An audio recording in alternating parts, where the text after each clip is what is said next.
ഏറ്റവും കൂടുതൽ നമുക്ക് പ്രശ്നം ഉണ്ടാവുന്ന ഒരു കാര്യമാണ് ഇന്ത്യയിൽ എവിടെ നോക്കിയാലും ആസിഡിറ്റി. എല്ലാവർക്കും ആസിഡിറ്റി ഉണ്ടെന്നാണ് എല്ലാവരും നോർമലി പറയാറ്. പക്ഷെ എന്താണ് ആസിഡിറ്റി അത് നമുക്ക് മനസ്സിലാക്കേണ്ടി വരും. ആസിഡിറ്റി വളരെ കോമൺ ആണ്. ബേസിക്കലി നമ്മുടെ ലോവർ ചെസ്റ്റിന്റെ ഏരിയയിൽ നമുക്ക് ഒരു ഹാർട്ട് ബേൺ, ഒരു ബേണിംഗ് സെൻസേഷൻ ഉണ്ടാവുന്നതാണ് ബേസിക്കലി ആസിഡിറ്റി. ഇത് നമ്മുടെ ശരീരത്തിൽ നമ്മുടെ വയറ്റിനകത്ത് ഉണ്ടാവുന്ന ആസിഡ് കൂടുതൽ അത് പ്രൊഡക്ഷൻ ഉണ്ടായി കഴിഞ്ഞിട്ട് മുകളിലേക്ക് നമ്മുടെ ഫുഡ് പൈപ്പിലേക്ക് വന്നു കഴിഞ്ഞാൽ നമുക്ക് ആസിഡിറ്റിയുടെ ഫീലിംഗ് ഉണ്ടാവും. എന്തൊക്കെയാണ് കാരണം? നമ്മുടെ ഇറഗുലർ നമ്മുടെ ഫുഡ് ഹാബിറ്റ്സ്, ബാഡ് ഫുഡ് ഹാബിറ്റ്സും, സ്ട്രെസ്, പിന്നെ അധികം കള്ള് കുടിക്കുക, സ്മോക്കിംഗ് ചെയ്യുക, മെഡിക്കേഷൻ സ്ട്രോങ് ആയിട്ട് കഴിക്കുക, സ്പൈസി ഫുഡ് കഴിക്കുക, ഇതൊക്കെ ചെയ്യുമ്പോൾ നമുക്ക് അതിന്റെ ഈ സെൻസേഷൻ, അവൻ എന്തൊക്കെ സിംറ്റംസ് വരുന്നത്? ബേണിംഗ് സെൻസേഷൻ, നമ്മുടെ ചെസ്റ്റിൽ ഒരു ബേണിംഗ് സെൻസേഷൻ, കുറച്ച് ഹെവിനെസ് വരും, ചെസ്റ്റിൽ പെയിൻ വരും, കോൺസ്റ്റിപ്പേഷൻ വരും. അതുമാതിരി തന്നെ നമ്മുടെ വായന്ന് വരുന്ന ദുർഗന്ധമായ സ്മെല്ല് വരും, വോമിറ്റിംഗ്, പിന്നെ വോമിറ്റിംഗ് എന്ന് തോന്നുന്നു, പിന്നെ ഹിക്കപ്സ് വരിക, ഇൻഡൈജഷൻ, ബർപ്പിംഗ് ആൻഡ് വീക്ക്നെസ്. ഇതെല്ലാമാണ് നമ്മുടെ കോമൺ സൈറ്റ്സ്. ആർക്കൊക്കെ ഉണ്ടാവാറുണ്ട്? ഓൾമോസ്റ്റ് എല്ലാ ഏജിന്റെ ആൾക്കാർക്കും ഉണ്ട്, വുമൻ ആയാലും മെൻ ആയാലും. കൂടുതൽ നമുക്ക് പറയുന്നത് വുമൻസിനാണ് ഇത് കൂടുതലുള്ളതെന്നാണ് ജനറലി പറയുന്നത്. നമുക്ക് നമ്മുടെ അതിൽ മനസ്സിലാക്കേണ്ടത് എന്താണ്? ഈ ആസിഡിറ്റി എല്ലാവർക്കും ഉണ്ടാകുന്ന ഒരു സാധനമാണ്. എന്താണ് ആന്റാസിഡ്? ആന്റാസിഡ് എന്നൊരു സാധനം എന്ന് പറഞ്ഞാൽ ഈ വയറ്റിനകത്തുള്ള ആസിഡിനെ ന്യൂട്രലൈസ് ചെയ്യുകയാണ് ആന്റാസിഡിന്റെ മെയിൻ റോള്.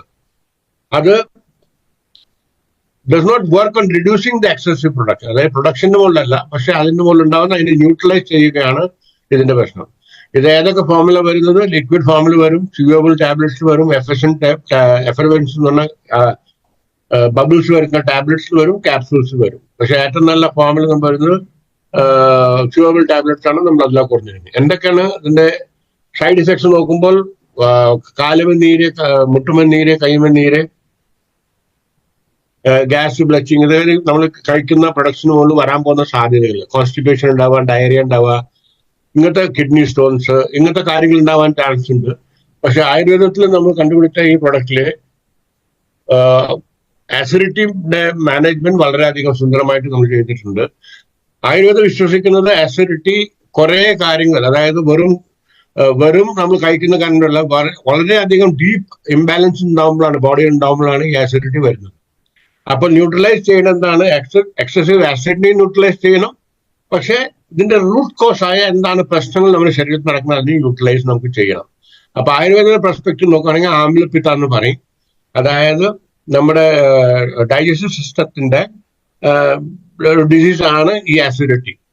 അപ്പൊ അത് എവിടെയാണ് ജനറേറ്റ് ആവുന്നത്? വയറ്റിനകത്താണ്. മെയിൻ കോർണറാണ് derangement of digestive fiber, നമ്മൾ കഴിക്കുന്ന ഫുഡ്. എന്താണ് ഇതിന്റെ ആയുർവേദിക് സൊല്യൂഷൻ? നമ്മുടെ എലിമെന്റ്സ് വെൽനെസിന്റെ ഹെർബൽ ആന്റാസിഡ് ച്യൂവബിൾ ടാബ്ലറ്റ്സ് ആണ് ഇതിന്റെ സൊല്യൂഷൻ നമ്മൾ കണ്ടുപിടിച്ചത്.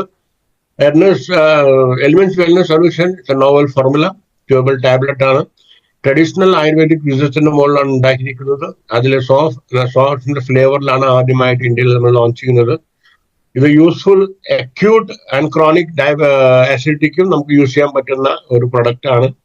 ഇത് ആസിഡിനെ ന്യൂട്രലൈസ് ചെയ്യുന്ന ഒരു സാധനമാണ് നമ്മൾ കാണുന്നത്. അതുമാതിരി തന്നെ സോഫ് എന്ന സാധനം, ഫിനൽ എന്ന് പറയാന്, അതിന് കുറെ ഫങ്ഷൻസ് ഉണ്ട്.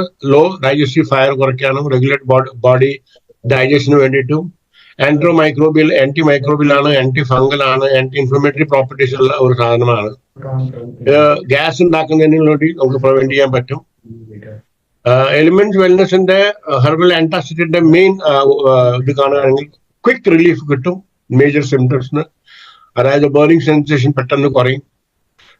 സാർ ടേസ്റ്റ് ഉണ്ടായി കഴിഞ്ഞാലും പിന്നെ ഛർദ്ദിക്കാൻ തോന്നുകയാണെങ്കിലും അതിനൊക്കെ പെട്ടെന്ന് റിലീഫ് കിട്ടുന്ന ഒരു തരം അഡിക്ഷൻ നമ്മൾ ഇത് ചെയ്യുന്നില്ല.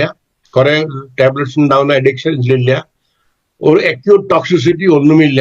ഡൈജഷന്റെ പ്രോസസ്സിനെ നമുക്ക് ചെയ്യുന്നു. അതുമാതിരി തന്നെ ഇതിന്റെ കുറെ ഇൻഗ്രീഡിയൻസ് അതിലുണ്ട്, അത് ഡോക്ടർ സാബ് പറഞ്ഞു. ഡോസ് നോക്കുകയാണെങ്കിൽ അത് നമുക്ക് ചൂ ചെയ്യേണ്ടതാണ്. അതായത് 2 to 4 weeks till the relief കിട്ടുകയാണെങ്കിൽ നമുക്ക് ചൂ ചെയ്യണം. അക്യൂട്ട് ആസിഡിറ്റി ആണെങ്കിൽ, പഴയ ലോങ് ക്രോണിക് ആസിഡിറ്റി ആണെങ്കിൽ 2 to 4 weeks കഴിക്കുക.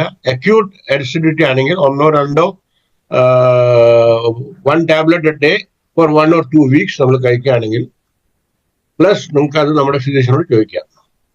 ഏറ്റവും എപ്പോഴും പറയുന്ന ഡോക്ടർ പറയുന്ന ഒരേ ഒരു കാര്യമാണ്, ചില കാര്യങ്ങൾ നമ്മൾ ടേക്ക് കെയർ ചെയ്യണം. വളരെ കുറച്ച് ആൾക്കാർക്കാണ് ഇതിന്റെ സെൻസിറ്റീവ്നെസ് ഉള്ളൂ. പക്ഷെ അങ്ങനത്തെ ഉണ്ടെങ്കിൽ അത് ലൂസ് മോഷൻ ഉണ്ടാവാൻ ചാൻസ് ഉണ്ട് ഇത് കഴിക്കുക. അത് അവര് ഈ പ്രൊഡക്റ്റിന് ഇതിന് ഇൻഗ്രീഡിയന്റ് ആയിട്ട് സെൻസിറ്റീവ് ഉണ്ടെങ്കിൽ ലൂസ് മോഷൻ ഉണ്ടാവാൻ ചാൻസ് ഉണ്ട്. പക്ഷെ ഇൻ കേസ് അത് ചെയ്യുകയാണെങ്കിൽ ഡിസ്കണ്ടിന്യൂ ചെയ്യുക. പിന്നെ കുറച്ച് ദിവസം വേണമെങ്കിൽ കഴിച്ചു നോക്കാം. പിന്നെ റിഡ്യൂസ് നമ്പർ ഓഫ് ടാബ്ലറ്റ്സ്. നമ്മൾ ടാബ്ലറ്റ് കഴിക്കുന്നത് ഒന്ന് കുറച്ച് കഴിഞ്ഞാൽ ചെയ്യാൻ പറ്റും. പക്ഷെ do not exceed 3 tablets. 3 tablet ഒരു ദിവസത്തിൽ കൂടുതൽ നമ്മൾ ചെയ്യല്ലേ.